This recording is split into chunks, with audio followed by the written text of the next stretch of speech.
తిరిగి BCN news కి స్వాగతం. పెంచిన విద్యుత్ ఛార్జీలు స్మార్ట్ మీటర్ల విధానాన్ని తొలగించకపోతే మరో విద్యుత్ ఉద్యమం తప్పదని ప్రభుత్వ పతనం తథ్యమని సిపిఎం ఏలూరు జిల్లా కార్యదర్శి ఏ రవి రాష్ట్ర ప్రభుత్వాన్ని హెచ్చరించారు.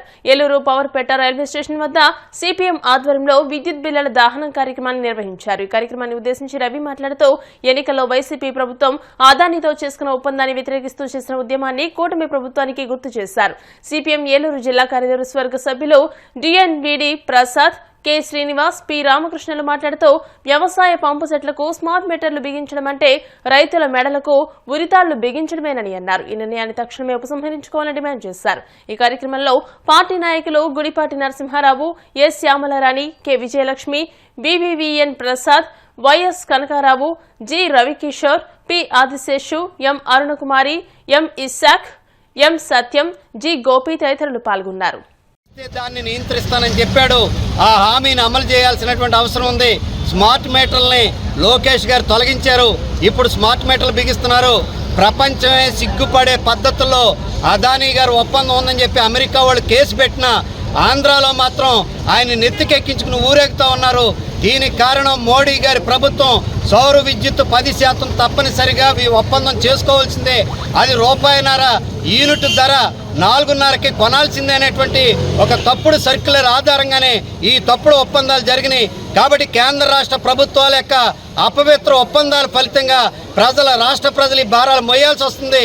ఎక్కడైనా ఈ ప్రభుత్వాలు ఈ భారాల నుంచి వెనక్కి తగ్గాలని, వీటిని వెంటనే రద్దు చేయాలని, లేని పక్షంలో ప్రజల ఇళ్లలో చూస్తూ కూర్చుంటూ ఊరుకోవడం కాదు. అందుకు ప్రజలకు విజ్ఞప్తి చేస్తున్నాం. ఎక్కడైనా ఈ ప్రభుత్వాలు వెనక్కి తగ్గాలని చెప్పి ఈ ప్రభుత్వాలు డిమాండ్ చేస్తున్నాం. ఇవాళ విద్యుత్ బిల్లులు తగలబెట్టి పెద్ద ఎత్తున నిరసన వ్యక్తం చేయడం జరుగుతూ ఉన్నది. ఈరోజు ఏదైతే గత ఎన్నికల ముందు లోకేష్ గారు కానీ చంద్రబాబు నాయుడు గారు కానీ ఇవాళ వ్యవసాయ పంప్ సెట్ల మీటర్లు బిగించడం అంటే అవి రైతుల మెడలకు ఉరితాళ్ళు అవుతాయని చెప్పారు. మరి అట్లాంటి లోకేష్ గారు చంద్రబాబు నాయుడు గారు ఇవాళ కూటమి ప్రభుత్వం ఎందుకు మీటర్లు బిగిస్తుందని చెప్పేసి మేము అడుగుతా ఉన్నాం. ఒకవైపు ఏమో స్వర్ణాంధ్రప్రదేశ్ మీద నిర్మిస్తామని చెప్తా ఉన్నారు, ప్రజలపై విద్యుత్ భారాలు వేస్తా ఉన్నారు. ఇవాళ అదానితో చేసుకున్న ఒప్పందాల ఫలితంగా ప్రజలపై 1,00,000 కోట్ల రూపాయల పైగా భారం పడే పరిస్థితి ఉన్నది. మరి దీనివల్ల భవిష్యత్తులో రైతాంగమే కాకుండా ప్రజానికం కూడా తీవ్రమైన విద్యుత్ భారాలతో నష్టపోవాల్సి వస్తూ ఉన్నది. ఇవాళ స్మార్ట్ మీటర్లు వ్యతిరేకించిన వాళ్ళే ఇవాళ స్మార్ట్ మీటర్లు బిగిస్తా ఉన్నారు. ఇది చాలా దుర్మార్గం అని చెప్పేసి మేము భావిస్తా ఉన్నాం. కాబట్టి కేంద్ర విద్యుత్ సవరణ బిల్లును కూడా రద్దు చేయాలని చెప్పేసి కోరుతా ఉన్నాం. వ్యవసాయ పంప్ సెట్లకు కానీ గృహాలకు కానీ స్మార్ట్ మీటర్లు బిగించవద్దని చెప్పి డిమాండ్ చేస్తా ఉన్నాం. పెంచిన విద్యుత్ ఛార్జీలు, డ్రాప్ ఛార్జీలు, సర్దుబాటు ఛార్జీలని తక్షణమే రద్దు చేయాలని చెప్పేసి కోరుతా ఉన్నాం. లేని పక్షంలో మరో విద్యుత్ ఉద్యమం తప్పదని చెప్పి ఈ ప్రభుత్వాన్ని హెచ్చరిస్తా ఉన్నాం. శ్రీకాకుళం జిల్లా కోటబొమ్మాలి వద్ద జరిగిన రోడ్డు ప్రమాదంలో ఉపాధ్యాయుని త్రివేణి దుర్మరణం పాలయ్యారు. ఆముదాల వలస తిమ్మాపురం గ్రామానికి చెందిన ఈమె కోటబొమ్మాలి నుంచి టెక్కలి వైపు స్కూటీపై వెడుతుండగా పాకి వలస వద్ద ఈ ప్రమాదం చోటు చేసుకుంది. టెక్కల నుంచి నర్సన్నపేట వైపు వెడుతున్న కారు అదుపు తప్పి డివైడర్ను ఢీకొని పక్క రోడ్డులో వెళుతున్న ఉపాధ్యాయుని ఢీకొట్టింది. దీంతో ఆమె అక్కడికక్కడే మృతి చెందింది. శ్రీకాకుళం టెక్కలి మండలం సన్యాసిపేటలో ఎస్జీటీగా పనిచేస్తుంది. ఇటీవలే ఇంటర్ డిస్ట్రిక్ట్ ట్రాన్స్ఫర్లో తిరుపతి జిల్లా వరదయ్యపాలెం నుంచి వచ్చింది. హైదరాబాద్ గచ్చిబౌలి ఓఆర్ఆర్ పక్కన ఏర్పాటు చేసిన సైక్లింగ్ ట్రాక్ ను అధికారులు ఉన్నపళంగా తొలగించారు. గత ప్రభుత్వ హయాంలో 23 కిలోమీటర్ల మేర ప్రతిష్టాత్మకంగా నిర్మించిన సైకిల్ ట్రాక్ ను నిత్యం ఎంతో మంది ఉపయోగిస్తున్నారు.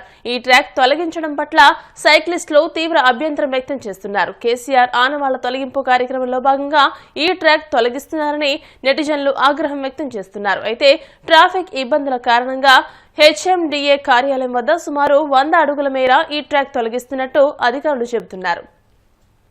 దేశంలో ప్రాంతీయ భాషలను ప్రోత్సహించేందుకు మోదీ ప్రభుత్వం కృతనిశ్చయంతో ఉందని కేంద్ర మంత్రి కిషన్ రెడ్డి పేర్కొన్నారు. కిషన్ రెడ్డి తాజాగా ఢిల్లీలో మీడియాతో మాట్లాడుతూ కేంద్రంలోకి బీజేపీ అధికారంలోకి వచ్చాకే 21 భాషలకు స్థానం దక్కిందన్నారు.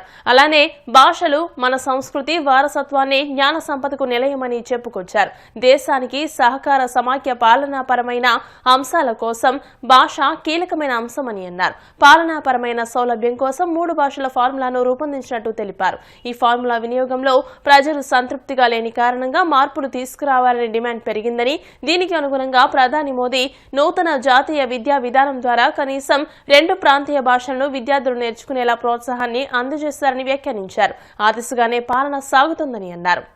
मोदी जी के नेतृत्व में यूनियन कैबिनेट में इसी साल 3 अक्टूबर को 5 भाषाओं को क्लासिकल लैंग्वेजेस में का दर्जा दिया है।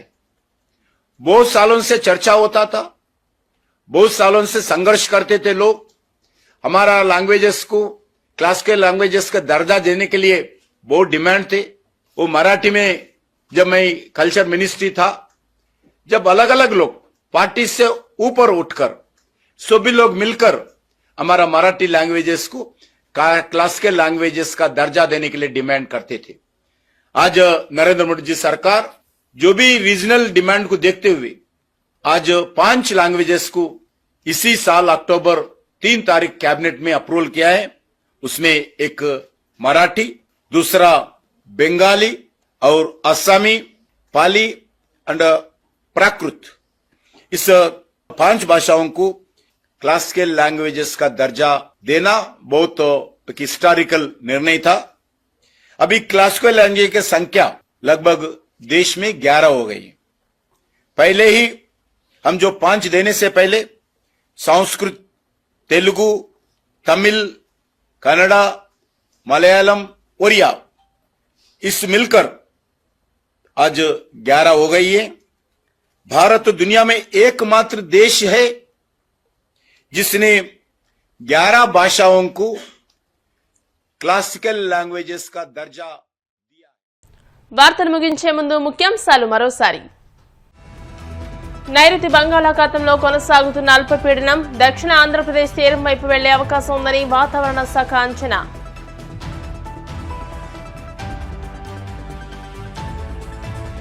ఎమ్మెల్యే ఆదిరెడ్డి వాసుపై మాజీ ఎంపీ మార్గాని భరత్ తీవ్ర ఆరోపణలు. రాష్ట్రంలోనే అత్యంత అవినీతి ఎమ్మెల్యే అంటూ విమర్శల దాడి.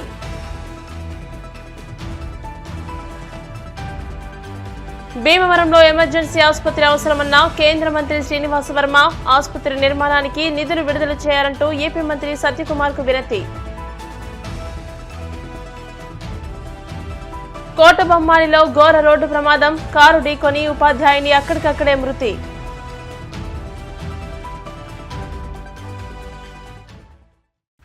ఈ వార్తలు ఇంతటితో సమాప్తం. మరిన్ని వార్తల కోసం BCN digital YouTube channel, Facebook page ని ఫాలో అవ్వండి. అప్డేటెడ్ వార్తల కోసం ప్లీజ్ సబ్స్క్రైబ్.